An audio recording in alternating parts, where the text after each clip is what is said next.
Le casse-tête camerounais.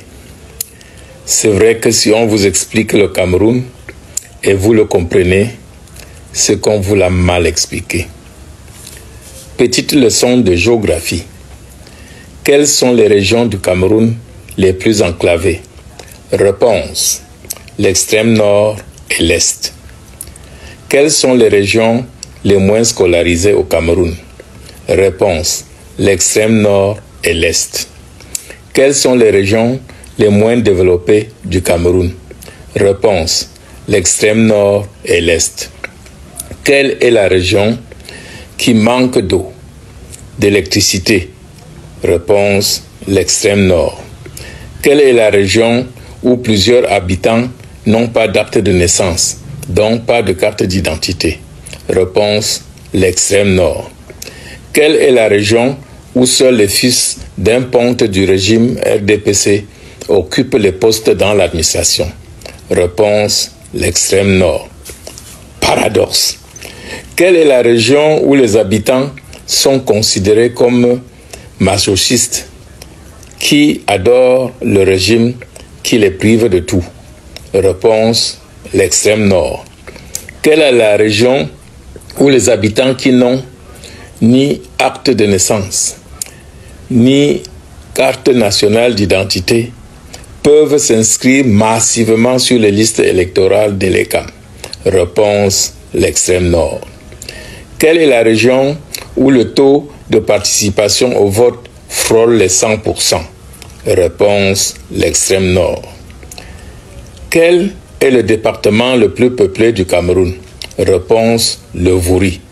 5 millions seront les chiffres officiels, mais 11 millions en réalité. Quel est le département le plus cosmopolite du Cameroun? Réponse: le Vouri. Quel est le département le plus scolarisé du Cameroun? Réponse: le Vouri.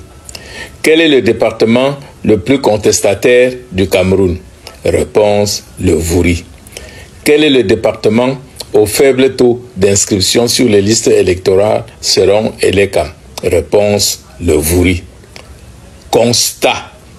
D'après l'ECAM, la région qui manque de tout, où les habitants sont non scolarisés, n'ont ni route, ni eau, ni électricité, est comme par magie la plus patriotique et civique, et surtout la réserve de voix de son oppresseur. À l'extrême nord, on veut nous faire croire que la population démunie adore son bourreau, le RDPC. Dans le Vouri, on conteste, mais refuse de voter contre le régime prédateur. On ne s'inscrit même pas en nombre, selon l'ECAM.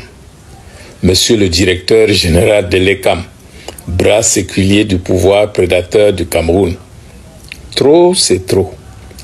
Votre farce sur les inscriptions imaginaires sur les listes électorales n'a que trop duré. Le peuple vous a à l'œil et tôt ou tard, vous paierez individuellement pour tous vos crimes contre le peuple camerounais. Faites que les élections soient libres et reflètent la volonté des citoyens qui tous en ont marre, sans distinction de parti politique, d'ethnie, de religion ou de sexe. Laissez les Camerounais opérer leur changement démocratiquement dans la paix. La mentalité du peuple est en train d'évoluer et vous serez comptable de tout ce qui arrivera si vous persistez à truquer les élections. À vous, mes compatriotes du Septentrion, victimes de ces manœuvres orchestrées par le pouvoir, l'ECAM et les chefs traditionnels, défendez votre droit de vote. Démantelez ce dispositif de vol de vos suffrages. À ceux qui disent vouloir voir le pouvoir revenir à leur région, semez avant de récolter. Prenez vos dispositions pour contrer les fraudes de l'ECAM. À vous, citoyens du Vouri, debout, inscrivons-nous en masse et battons-nous pour obtenir notre carte de vote. Le moment est venu pour le changement dans ce pays. C'est vous le porte-étendard de ce changement. Voici comment nous devons faire pour réussir l'opération des inscriptions dans le pays. Chaque corps, groupe ou individu doit s'investir pour faire voter et faire protéger son vote. Toi, le Ben Skinner, chaque fois que tu portes des passagers, demande-leur s'ils sont inscrits sur les listes électorales et ont leur carte.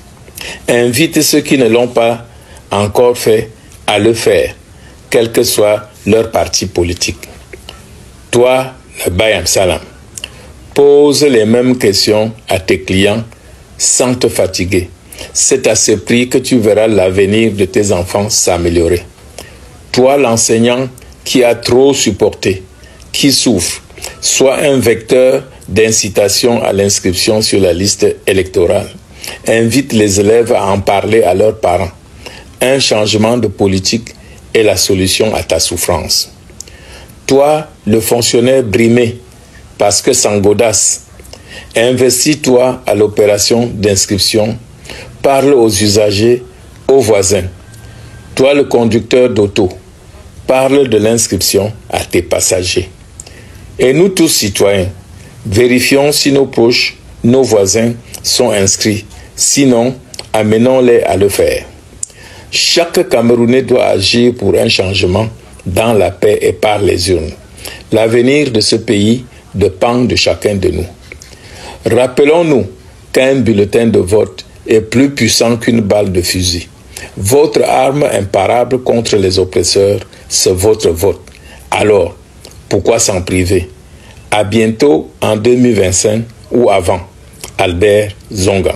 Nous avons un gouvernement qui se soucie peu du Cameroun, de ses ressortissants. La double nationalité, écoutez, c'est un sujet sensible, c'est un sujet important. La double nationalité est utilisée par le pouvoir pour un but précis. La double nationalité c'est-à-dire que le refus, le rejet de la double nationalité vise un objectif de contrôle du pouvoir, de maintien au pouvoir. On est en train de faire sortir les juifs du Cameroun. On est en train de faire sortir une masse de peuples qui ne sont pas proches du pouvoir. On les fait sortir et pour se débrouiller dehors, ils prennent la nationalité équato-guinéenne, gabonaise, française et ne peuvent plus rentrer. Quand ils rentrent, ils ne peuvent pas rentrer dans les affaires. Oui.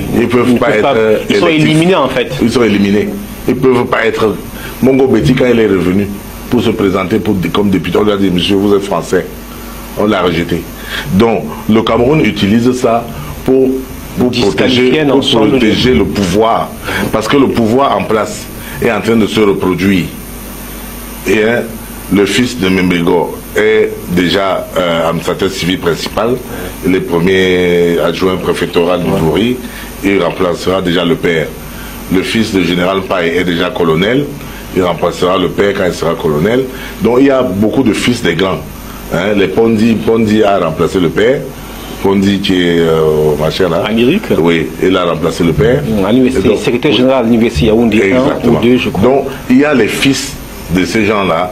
Il n'y a que Mathias, le pauvre Mathias, qui au lieu de se taire et de remplacer le père, il est là pour bavarder jusqu'à on l'a exclu. On l'a exclu. Donc bref, pour ça c'est pour rire.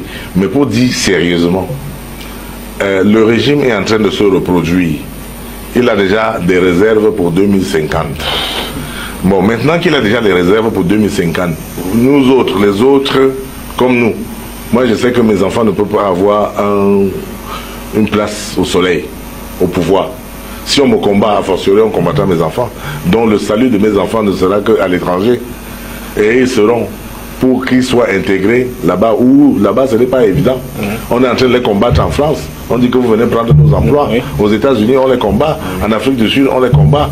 Donc on sera quelque part des apatrides demain. Parce qu'on ne pourra pas avoir la possibilité de rentrer chez nous pour avoir pris une nationalité étrangère.